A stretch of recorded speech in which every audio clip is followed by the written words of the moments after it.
8장 22절에서 28절 말씀입니다. 제가 가지고 있는 성경은 구약 성경 375면, 376면에 이어서 있습니다.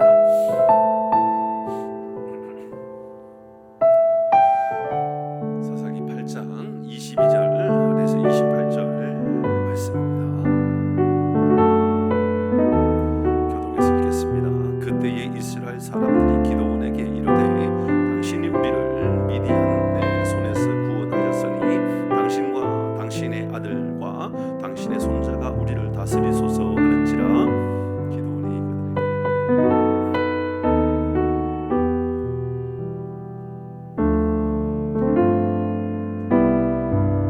기드온이 또 그들에게 이르되 내가 너희에게 요청할 일이 있으니 너희는 각기 달치한 귀고리를 내게 줄지니라 하였으니 이는 그들이 이스마엘 사람들이므로 금 귀고리가 있었음이라.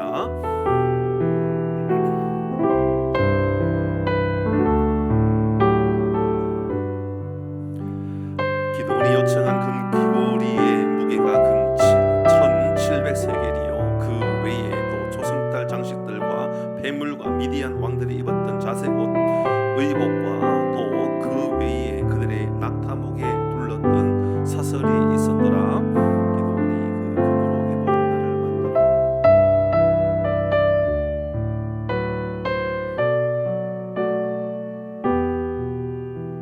만들어 같이 합니다. 미디안이 이스라엘 자손 앞에 복종하여 다시는 그 머리를 들지 못하였으므로 기드온이 사는 40년 동안 그 땅에 평안하였더라. 아멘. 구호하고 내 말씀 함께 나눕니다. 시작. 하나님이 우리와 그래서 우리는 잘 되고 있습니다. 할렐루야. 아멘. 오늘 이 밤에도 하나님의 은혜가 우리 가운데 충만하기를 바랍니다. 사사기 말씀 벌써 30번째 말씀입니다. 오늘은 기드온의 에봇에 대한 말씀입니다. 전체적인 말씀을 우리가 지난번에 있었던 말씀을 좀 생각해 보도록 합니다. 기드온이나 기드온의 가족 형제의 모습 속에서 왕과 왕좌의 모습들, 왕자의 모습들을 계속 보았다라고 말씀을 드렸죠. 기드온은 미디안 사람들이 자신의 가족을 죽였다, 만약 죽이지 않았다면 우리도 당신을 죽이지 않을 거라고 이야기합니다. 이미 무리수를 던지고 있지요. 기드온이 뭐라고 그들을 죽이느냐 마느냐를 스스로 결정합니까? 이것은 하나님께서 결정한 일인데 기드온이 하는 말이 이 미디안의 이 동방의 이 열국의 그 연합군들이 우리 가족을 손대지 않았다면, 죽이지 않았으면 우리도 죽이지 않겠다. 하나님은 죽이라고 했는데 내가 결정하는 겁니다. 그 모습 속에서 이미 기드온이 좀 무리수를 던지는 모습을 봅니다. 그의 아들 여델에게도 하는 이야기가 미디안의 왕 세바와 살문나를 네가 죽여라 그렇게 이야기합니다. 기드온의 아들에게 시킵니다. 네가 해라, 죽여라. 그러니까 하는 이야기가 그 아들이 두려워서 죽이지 못한다고 이야기합니다. 아들에게 이미 왕을 죽이는 것은 그러니까 왕을 죽일 수 있는 것은 왕이었기 때문에 당신은 문화적으로 볼 때에 일반 군인이 죽일 수 있는 것이 아니었죠. 그러니까 이미 기드온 마음에 내 아들이 나의 왕의 자리를 물려받고 그 일을 행하고 있는 것처럼 그렇게 이야기하는 모습들을 계속 보여줍니다. 결국 미디안 왕들이 타고 다니는 낙타의 초성달, 낙타의 목에 외어 있었던 초성달 장식, 지금도 이 아랍 국가에는 이 초성달 모양의 국기를 많이 사용한다라고 말씀드렸죠. 그것은 그들의 문화가 아니라 그들의 종교이고 그들의 신앙이고 그들의 신을 의미한다라는 말씀도 드렸습니다. 초성달 장식을 하였던 그것을 이 기드온이 가지고 갑니다. 오늘도 그 이야기가 나오죠. 그것은 자신이 이미 왕권을 가지고 있는 것을 계속해서 보여주고 있는 모습이었습니다. 하나님은 우리에게 청지기의 사명을 맡겨주셨지 왕노릇하라고 이 땅에 왕처럼 행동하고 살아가라고 말씀하신 것이 아니었던 것입니다. 우리 그리스도인의 역할은 개인적인 영광이 아니라 하나님의 영광을 위하여 이 땅에 우리가 살아간다라고 하는 이 영적인 분별력이 얼마나 중요한지 모른다 말씀드렸죠. 베드로전서 4장 10절 11절 우리가 마무리하면서 이 말씀을 함께 나누었습니다. 시작.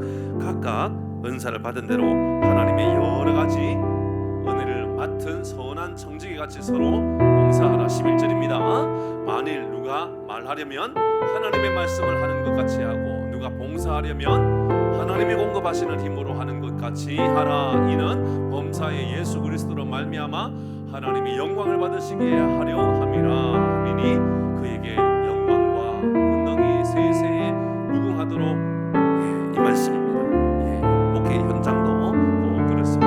목사의 영광을 위하여 교회가 존재할 수가 없습니다. 여러분, 그런 교회가 그 난리도 없습니다. 목사가 목사만의 이야기가 아니라 그랬죠.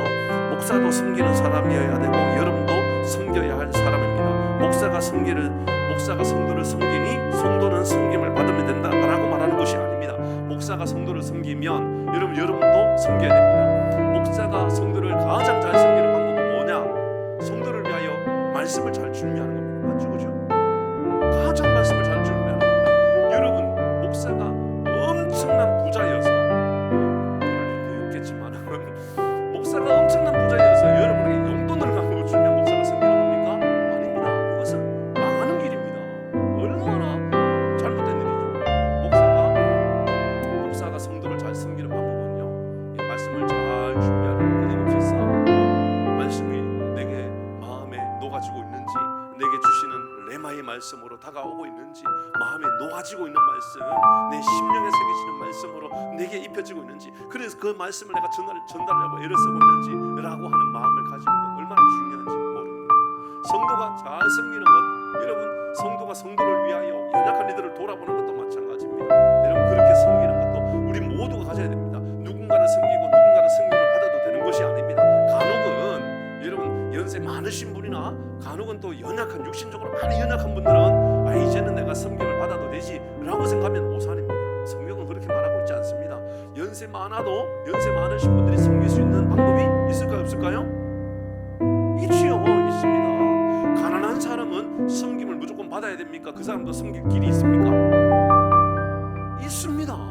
우리 그 마음을 가져야 되는 거예요. 나는 가난하니까, 나는 나의 이 육신으로 병들었으니까, 나는 어려우니까, 나는 나이가 많으니까 섬김을 받아야지. 아닙니다. 그런 마음을 가지면 안 됩니다. 우리 모두는 섬기는 사람입니다. 은혜를 맡았던, 여러 가지 은혜를 맡은 선한 청지기같이 우리도 섬기는 삶을 살아가야 되는 겁니다. 세상에도 그렇죠. 여러분, 지난번에 말씀을 드리면서 누군가는 우리 가운데도 그런 분이 있고, 또 영상으로 예배드리는 분들 가운데 그런 분이 있을 수 있죠.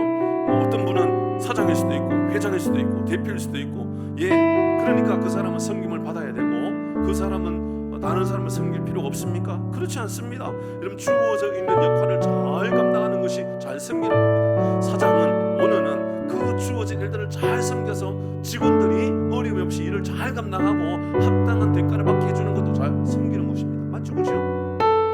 중간에 돈 띵가먹고 도망가고 이런 게 없어야 되는 거죠.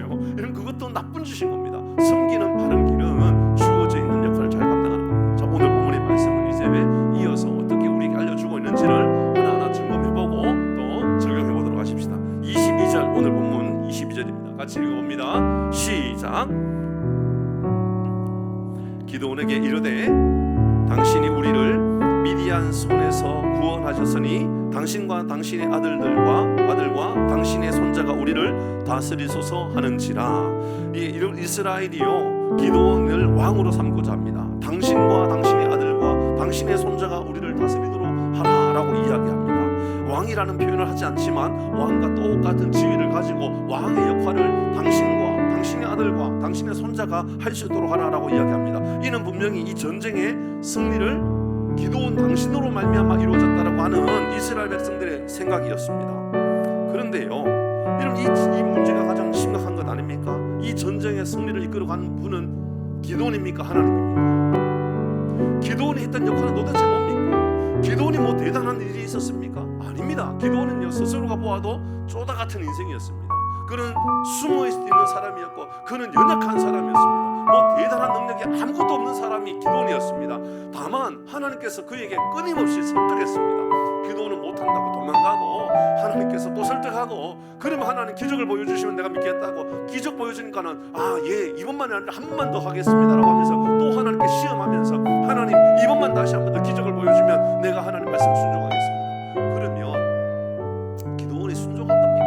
아닙니다. 기드온은 순종한 것이 것이 아니고요, 끊임없이 하나님 의심하고, 하나님 나는 할 수 없어요, 못해요, 못해 먹겠어요, 할 수 있는 일이 아무것도 없습니다, 계속해서 그랬던 사람 아닙니까? 그런데 지금 여러분, 하나님께서 행하셨음에도 불구하고 사람들은 하나님께서 행하셨다라고 생각하는 것이 아니라 기도원이 행하셨다고 생각하고 있는 거죠. 그러면 백성들도 잘못한 것도 사실이지만 사실 기도원도 문제가 많은 것 아닙니까? 이 분위기를 이끌고 있는 것, 이런 상황을 이끌고 있는 것, 기도원의 문제 아닙니까? 예, 그렇습니다. 은혜를 알면 역사의 주관자가 누구인지 분명하게 알게 됩니다.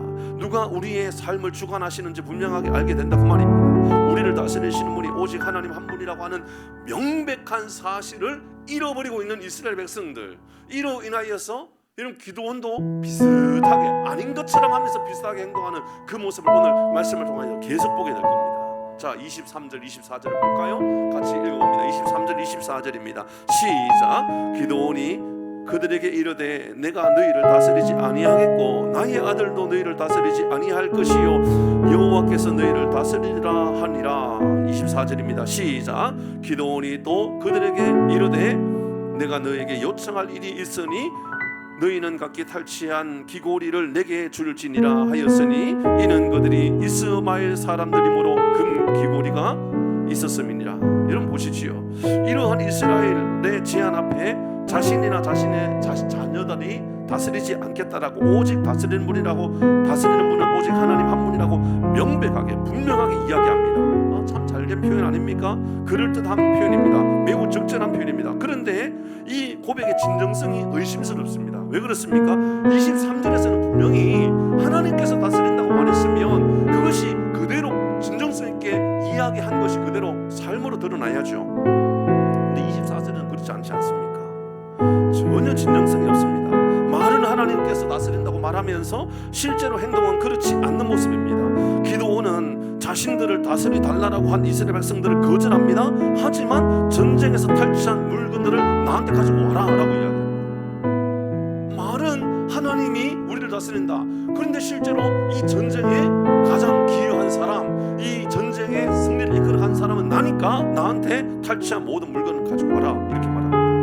기도원이 백성들에게 요청한 이유는 오늘 24절 저 뒷부분에 보니까 금으로 만들어졌다라고, 이스마엘 사람들은 이 모든 장식품들을 금으로 만들었기 때문에 라고 이야기하고 있습니다. 무엇이요? 욕망입니다. 바로 그 장식품들을 기도원이 다 없애버리고자 한 것도 아니요, 그것을 파괴해버려서 이것은 무상이니까 우리는 이것을 버려야 된다고 그런 마음으로 가졌던 것이 아니라 단 하나입니다. 금으로 만들어졌기 때문에. 그래서 결국은 이 기도원의 마음 가운데 욕망을 다시 드러내고 있습니다. 겉으로는 아닌 것처럼 보이지만 속으로는 다 이렇게 자기 안에 있는 연약함을 다 드러내고 있는, 욕망을 드러내고 있는 기도원의 모습을 보게 됩니다. 그리고 왕의 버금가는 권세를 누리는 기도원의 모습을 또 계속 봅니다. 25절 또 볼까요? 25절입니다. 같이 합니다. 시작.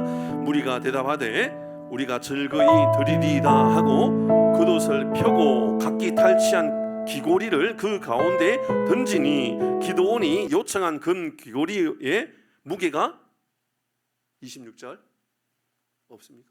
26절 다시 읽습니다. 시작.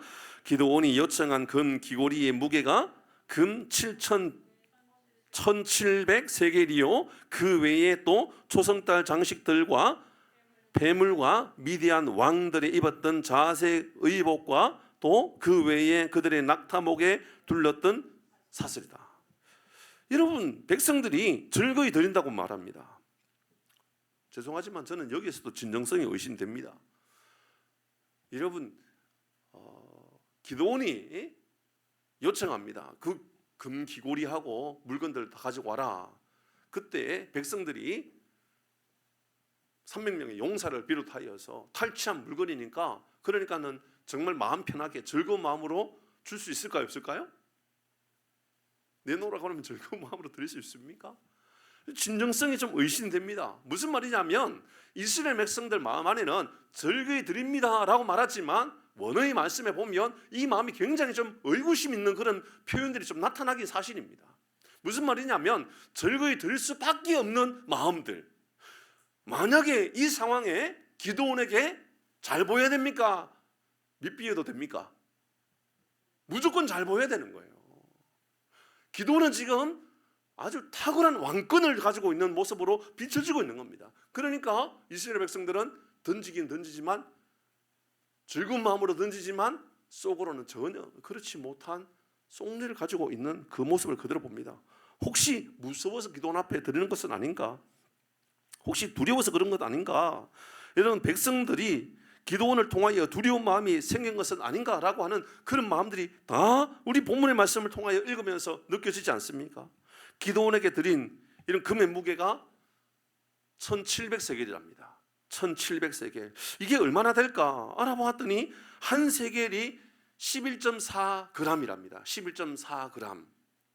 이게 금으로 계산하니까 그러니까 1700세겔 1700 곱하기 11.4 계산하니까 19kg가 조금 넘습니다. 20kg 가까이 됩니다. 여러분 금으로 20kg 정도 되면 꽤 크겠죠, 그죠? 여러분 쌀가마니 20kg 무거워요, 가벼워요? 꽤 무겁죠. 그게 금이라 그러면 엄청 무겁겠죠. 엄청 무거운 무게의 금인 겁니다. 그것을 오늘날 시가로 계산하니까 대략적으로 한 20억 원 됩니다. 못해도 20억 원 됩니다. 최소한 금액, 많게는 뭐 한 30억 이상도 잡더라고요. 왜냐하니까 금리는 자꾸 바뀌잖아요. 금의 가치가 자꾸 바뀌잖아요. 그러니까 오늘날 계산으로 따지니까 이게 1700세겔의 무게가 오늘날 따지면 돈으로 따지면 한 30억 가까이 되는 20억에서 30억 원 좋게 되는 그런 가치입니다. 기도원이 탐날까요, 안 날까요? 나는 겁니다.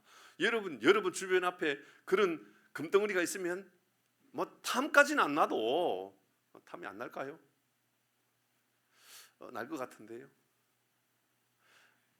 저라고 뭐 별것 있겠습니까? 저도 뭐 별것 아닐 거라고 생각합니다. 그게 얼마의 가치가 있느냐 없느냐를 떠나서 이스라엘 백성들이 지금 이만큼 1700세겔이나 되는 이만큼 무게의 금까지도 다 내어놓을 수밖에 없는 지금 기도원의 모습을 우리가 볼 수 있다 그 말입니다. 뿐만 아닙니다. 그 외에도 초승달 모습의 장식 배물들, 미디안 왕이 입었던 자색 옷들, 낙타의 장신구들 이것을 다 탈취했다라고 말합니다. 말은 나는 왕이 될 수 없다, 나는 왕이 아니다 라고 말하면서 왕이 가지고 있는 것은 다 소유하고 있는 겁니다. 맞죠, 그죠? 겉으로는 나는 왕이 아니다라고 말하는데 그들이 가지고 있는 모든 영광스러운 것들, 금이라든지 왕이 입는 옷이라든지 왕이 가지고 있는 장식품이라든지 왕이 가지고 있는 모든 장구들은 다 내게 가지고 와라. 도대체 뭡니까 이게? 겉과 속은 완전히 다른 모습 아닙니까? 그리고 그 금으로 에봇을 만듭니다. 이어서 27절에서 28절 이어서 읽어봅니다. 27절 28절 시작. 기드온이 그 금으로 에봇 하나를 만들어 자기의 성읍 오브라에 두었더니 온 이스라엘이 그것을 음란하게 위함으로 그것이 기드온과 그 집의 올무가 되니라. 28절입니다. 미디안이 이스라엘 자손 앞에 복종하여 다시는 그 머리를 들지 못하였으므로 기드온이 사는 40년 동안 그 땅에 평온하였더라. 자, 혹시 한 단어가 수상하게 보이는 것 없습니까? 27절을 다시 한번 펴놓으십시오. 여러분 27절에서 뭔가 좀 이상하게 보이지는 한 단어가 보이지 않습니까? 올무도 보이죠? 올무도 보입니다. 올무가 되었다. 그런데요, 여기 보면 기드온이 본인이 왕의 능력을 가지고 있는 것으로 표현하고 있는 또 하나의 아주 중요한 단어가 보이죠. 한번 볼까요? 기드온이 그 금으로 에봇은 제사장임을 드러내고 하나님의 임재를 드러내는 옷에 붙였던 에봇입니다. 에봇은 장식품입니다. 장식. 에봇이라고 하는 그 옷의 장식입니다. 그거 하나 만드는데 20kg로 만들지는 못할 것 같은데요. 여러분 금으로 20kg의 그 에봇을 몸에다가 달고 다니지는 못할 것 아닙니까? 여쭤보지요. 기드온이 제사장입니까? 에봇을 왜 만듭니까? 에봇은 하나님의 임재를 상징합니다. 그러니까 기드온이 왕으로서 제사장으로서 모든 권력을 다 가진 사람으로서 에봇을 만들어서 어디에 둡니까? 어디라고요? 자기의 성읍. 그 다음 뭐라고 써 있습니까? 오브라가 왜 기드온의 성읍입니까? 오브라는 어디입니까? 여러분 이 말씀을 우리가 이미 8장에서 읽었던 말씀입니다. 6장에서 읽었던 말씀입니다. 사사기 6장 11절에 이 오브라는 누구의 성읍이었는지 알려줍니다. 같이 읽어볼까요? 11절입니다. 시작. 여호와의 사자가 아비에셀 사람 요아스에게 속한 오브라에 이르러. 자, 오브라는 누구에게 속했다고요? 요아스. 요아스는 누굽니까? 기드온의 아버지였습니다. 그러니까 기드온의 아버지의 성읍이었습니다. 아버지가 살고 있는 그 땅이 오브라였는데 어느 순간 아무런 말도 없고 아무런 이야기도 없는데 오브라의 성읍이 누구 거라고요? 기드온 거라고 이야기하고 있습니다. 아버지의 성읍인데 아버지와는 이제 나와하고는 아무 상관없습니다. 내가 점령하고 내가 다스리는 내 땅이 되었습니다.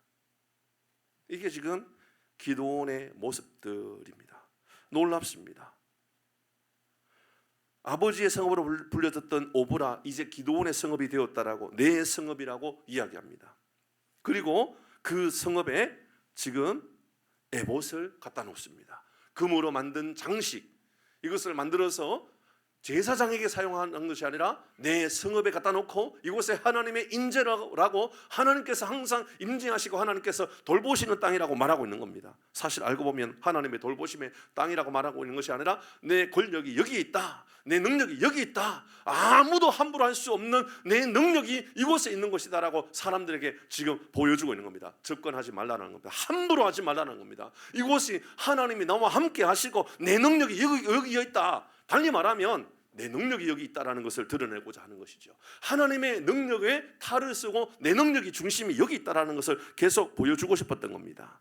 기드온이 계속해서 왕권을 사람들에게 보여주고 그 권력을 사람들에게 보여주기 위하여, 그래서 자기의 성읍이라고, 아버지의 성읍이 아니라 요아스에게 속했던 오브라가 아니라 자기의 성읍이라고 말하고, 그 성읍 중간에 바로 이 에봇을 갖다 놓고 이제 이곳을 내가 통치하고 있고 왕권은 여기 있다라고 이야기하고 있는 것이죠. 말로는 하나님이 다스린다, 그러나 겉으로는 하나님이 다스린다가 아니라 내가 여기 있고 내 능력이 있고 내 권력이 여기에 중심에 있다라고 계속해서 보여주고 있는 것입니다. 하나님의 이름 앞에 살포시 자기 이름을 갖다 놓고 하나님의 영광이라고 말하면서 사실은 내가 영광을 누리고 싶었던 이전에 기드온의 그 모습을 다시 한번 더 보게 되는 장면입니다. 오늘 본문에서 그 말을 하고 있지 않지만 꼭 그 느낌이 어떤 느낌이냐면, 이스라엘 백성들을 모아놓고 여러분 우리 전쟁 나갈 때에 여호와를 위하라, 기드온도 위하라, 이렇게 말했던 그 마음을 속내를 오늘 여기서도 그대로 드러내고 있는 것 같습니다. 여호와 만세, 하나님 만세라고 붙이면서 속으로는 나도 만세, 나도 능력 있지 않느냐고, 나도 그만한 이 혜택을 누릴 만한 그러한 조건을 갖추고 있지 않냐고 이야기하고 싶었던 것이지요.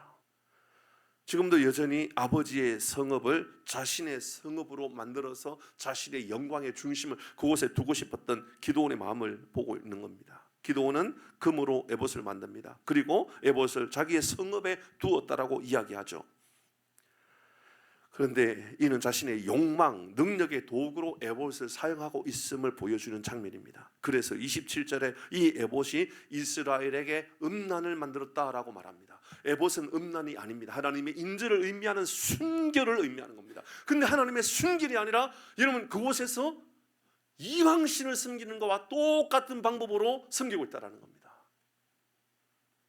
여러분 전에도 말씀드렸던 것처럼 캐톨릭에서 마리아 상을 만들어 놓고 그 앞에 고개를 숙이면서 하나님 우리를 도와주십시오, 마리아 상 앞에서 기도하고 있으면 에봇을 내 삶의 내 가정의 중심에다 세워놓고 기도하는 것과 똑같은 겁니다. 그렇다는 아닌 것처럼 보이지만 하나님을 내 삶의 어떤 영광과 도움과 내 삶의 어떤 피로를 채우기 위한 방법으로 하나님을 사용하고 있는 모습을 보게 된다, 그 말입니다. 여호와 하나님 앞에 나아가는 대제사장, 그래서 에봇을 붙여서 하나님의 임재가 여기 임하였다라고 해야 되는데 기드온은 그것을 내 영광, 내 욕망의 도구로 사용하고 있음을 보여주는 장면이라 그 말입니다. 이것이 바로 에봇이 하나님의 임재가 아니라 내 능력, 내 정욕, 내 영광, 이것으로 도구 삼고 있는 모습을 보여준다, 그 말이 되는 것이지요. 뭔가 대단한 하나님의 능력, 하나님의 은혜를 내 것으로 만들어버리는 정말 부끄러운 인간의 본성을 이야기하고 있습니다. 자, 이 말씀으로 우리가 오늘 두 가지만 우리의 마음에 좀 새겨 보십시다. 첫 번째는 신앙을 신앙 곧 하나님을 자신의 욕망을 채우는 도구로 사용하면 큰일 납니다. 간혹 이런 기도가 있습니다. 하나님, 월 수익 1억 정도 되면 11조 하나님께 12조로 드리겠습니다. 이런 사람들이 있습니다. 저는 그런 사람 알고 있습니다. 하나님께 이렇게 기도합니다. 하나님, 매월 월 수익이 한 1억 정도 되면 대단하지 않습니까? 그러면 내가 11조가 아니라 12조 드리겠습니다. 12조면 얼마입니까? 한 달에 12조니까 2천만 원씩 내가 헌금하여 하나님께 드리겠습니다. 자, 여러분, 이 사람은 하나님께 드리고 싶어서 하는 말입니까? 자기가 부자가 되고 싶어서 하는 말입니까?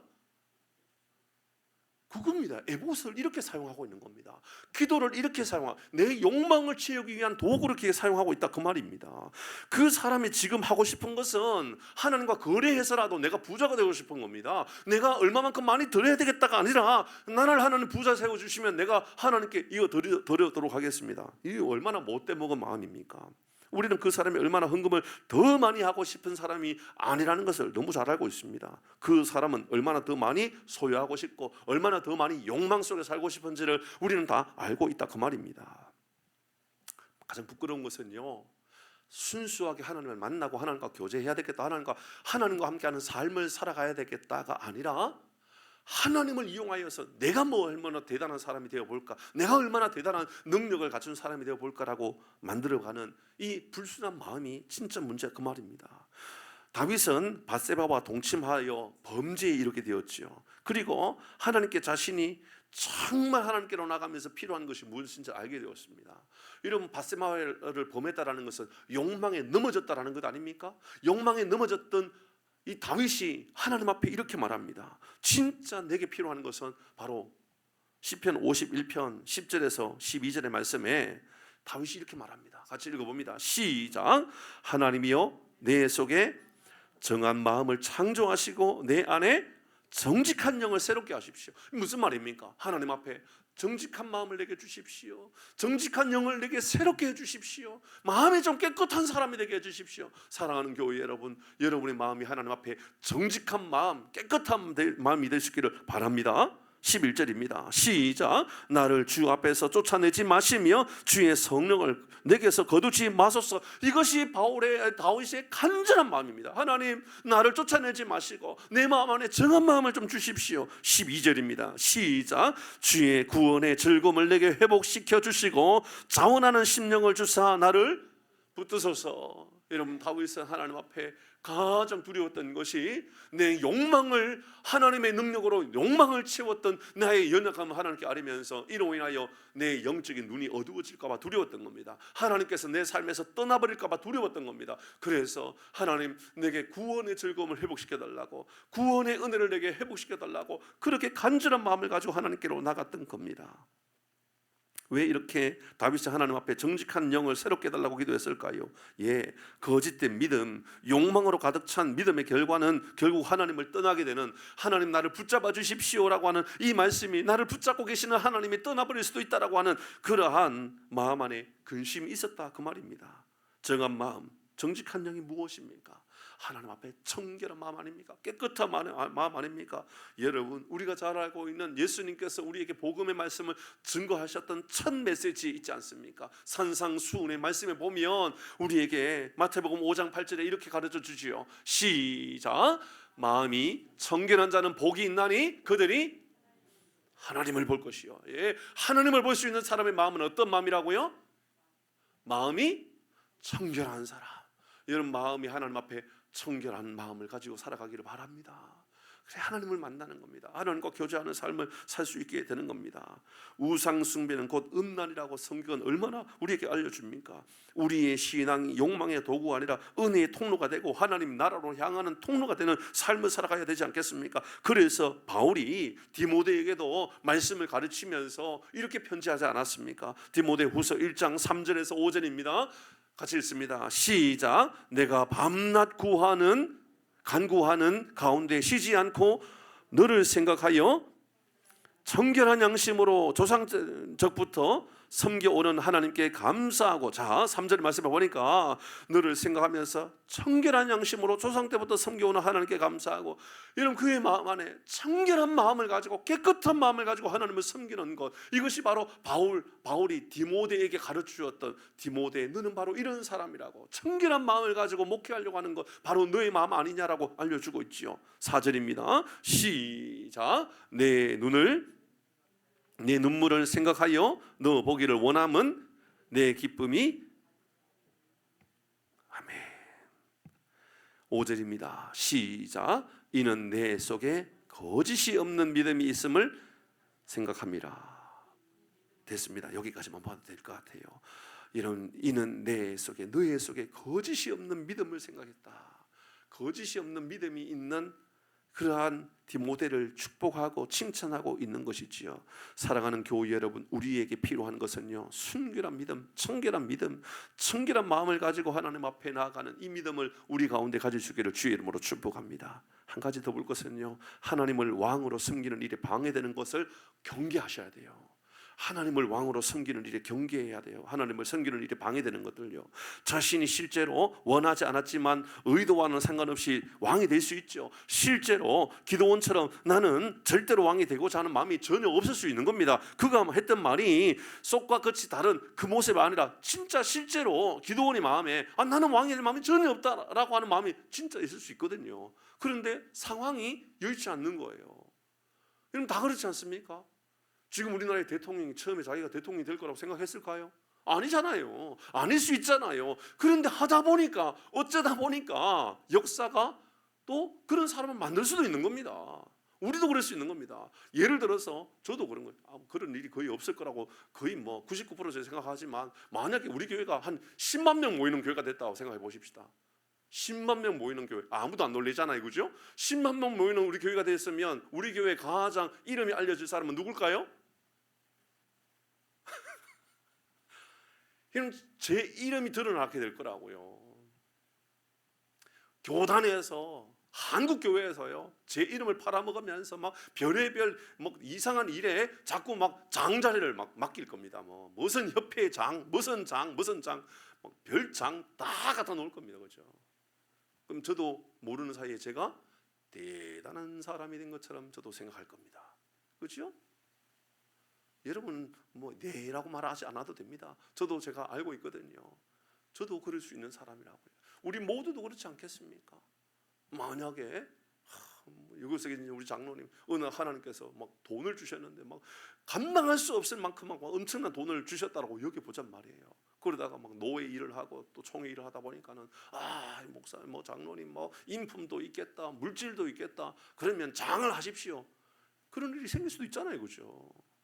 내가 그것을 원하지 않아도요, 주변에서 자꾸만 그렇게 요청할 수도 있는 겁니다. 그때 우리는 어떻게 해야 되느냐, 그 말입니다. 기드온이 처음부터 원하지 않을 수도 있는 거예요. 왜냐? 우리가 알고 있는 것처럼 기드온 쪼다 같은 인생이었다니까요. 그렇지만 그 자리에 있다 보니까, 그런 역할을 감당하다 보니까는 이런 능력이 생긴 겁니다. 나도 모르게 내가 우상화된 것이지요. 나도 모르는 사이에 자기가 우상화되어서 나를 섬기는 사람들이 많이 생겼다, 그 말입니다. 배우나 스포츠 선수나 정치인이나 저에게 건물들도 다 그런 사람들 아니겠습니까? 목사도 영광을 누리고자 그 자리에 있는 것이 아니라, 목사도 처음에는 목사 잘하려고, 목회 잘하려고 그렇게 기도하며 하나님께 섰지만, 나도 모르는 사이에 이상하게 면류관을 내 머리 위에 씌우고 그런 일이 생길 수 있다, 그 말입니다. 최근에 축구협회 회장 정몽규 씨 아닙니까? 나를 이렇게 시끄럽게 불편하게 만드는 그 회장을 보면서 우리 마음 안에 당장이라도 저 사람 때려치우고 축구협회 빨리 내려왔으면 좋겠다라고 하는 마음을 여러분의 마음 안에 있는지는 모르겠습니다. 그런데 이 회장이 내려놓지 않아요. 벌써 10년째 협회장하고 있는데도 불구하고 내려놓지 않습니다. 우리 생각할 때에 그 자리가 뭐라고, 빨리 내려놓으면 되지. 근데 그 사람은 알고 보면 옛날에 현대자동차 회장도 했던 사람이고요. 정몽규 씨가 아버지 정세영 씨 아닙니까? 정주영의 동생, 그러니까 정주영의 조카 아닙니까? 이 정몽규 씨는 지금 현대산업개발 그 아파트 많잖아요, 그죠? 현대산업개발에서 지었는 아파트 그 회장이거든요. 그러니까 그 사람은 재력도 가질 만큼 다 가지고 있는 겁니다. 그러다가 지금 축구협회라고 하는 것을 또 회장 가지고 있다 보니까 이제는 또 대한체육협회인가요? 체육협회인가 거기에 또 부회장도 했던 사람으로 알고 있는데요. 그러다 보니까 전 세계의 유명한 인사들을 막 만나게 되는 겁니다. 그러다 보니까 내가 그만큼 대단한 사람으로 사람들이 나를 인정해주고 나를 높여주는 겁니다. 그러다 보니까는 내가 하는 말 한마디에 축구계가 왔다 갔다 하는 거예요. 그냥 내가 한마디 하면 한국의 체육계가 왔다 갔다 하는 거예요. 내가 이제 상대하는 사람은 그냥 동네 축구하는 사람이 아니라 나는 이제 정부의 뭐 대통령급은 아니어도 장관급 되는 이상, 국회의원 되는 사람, 그런 사람과 대화하고 만나다 보니까는 나도 그만큼 대단한 사람이 된 것처럼 여길 수 있다 그 말입니다. 나도 모르는 사이에 내가 그런 사람이 된 것처럼요. 타락의 시작은 여기서부터 시작되는 것 아닐까요? 자기를 위해서 자기의 영광이 시작되는 그 순간 내가 어떻게 그것을 대처하느냐입니다. 저는 결국 기드온의 에봇을 만들어 자기의 집에 자기의 성에 두었다라는 말에 굉장히 큰 의미가 있다라고 저는 생각합니다. 여러분, 에봇을 집안에 두었던 이유는 무엇입니까? 하나님의 인재를 위해 썼던 겁니까? 아니면 내 능력이 여기 있다라는 것을 보여주고 싶었던 것일까요? 하나님의 임재를 나의 영광의 도구로 삼으려고 했다면 우상 숭배가 되는 것이고, 이것이 성경은 음란이라고 표현하고 있다 그 말입니다. 하나님의 임재는 우상 숭배의 도구 혹은 나를 지키는 도구, 이런 그곳에 머물러 있으면 안 됩니다. 여러분, 나비 효과 알지 않습니까? 나비의 작은 날개짓 하나가 혹시 큰 폭풍을 몰고 올 수 있는 나비 효과가 나타날 수도 있다는 거 우리 기억해야 됩니다. 우리 삶에 여러분 모습들은 하나님을 찬양하고 하나님의 이름을 높여드리기 위함이라는 것을 잊으면 절대로 안 된다는 겁니다. 저는 처음부터 기드온이 이런 마음을 가졌다고 생각하지 않습니다. 열심을 다하여 살다 보니까, 최선을 다하여 살다 보니까 부족하고 연약한 아무런 능력이 없는 사람이었지만 용기를 주시는 하나님, 기적을 만들어 주시는 하나님, 독수리의 날개짓하면 올라감 같은 능력을 주시는 하나님을 깨닫고 난 이후에 그는 자신도 모르게 야, 나도 이런 대단한 능력을 가진 사람이다라고 하는 것을 말하고 있는 것이죠. 그래서 우리가 8장 말씀을 묵상할 때에 전쟁 가운데 있을 때 했던 그의 말 한마디 기억하십니까? 비록 피곤하여도, 비록 피곤할지라도 끝까지 전쟁했던, 여러분 그런 기도원 모습 알 수 있지 않습니까? 모두 다 대단한 것이지요. 그런데요, 대단한 그때 우리 자신을 돌아보아야 되는 것입니다. 그때 여전히 그 자리에서 하나님을 예배하고 하나님께 찬양하고 영광 받으셔야 되는 이는 하나님이고, 정말 찬양 받으셔야 될 일은 하나님이라고 하는 마음을 우리는 잊으면 안 된다 그 말입니다. 말씀을 마무리합니다. 사랑하는 교회 여러분, 일상에서 하나님을 예배하고 하나님을 찬양하고 기도하고 모든 능력은 오직 하나님께 있다라고 하는, 그래서 에봇을 내 가정에, 내 삶의 중심에 만들어 놓고 우상 숭배하는 것이 아니라 하나님 앞에 나아가 나의 연약함을 아뢰고 하나님의 임재를 내가 경험하기를 원한다라는 믿음의 순결함, 정결한 마음을 가지고 살아가는 복된 우리 모든 교우들 되기를 주의 이름으로 축복합니다. 우리 같이 찬양할까요?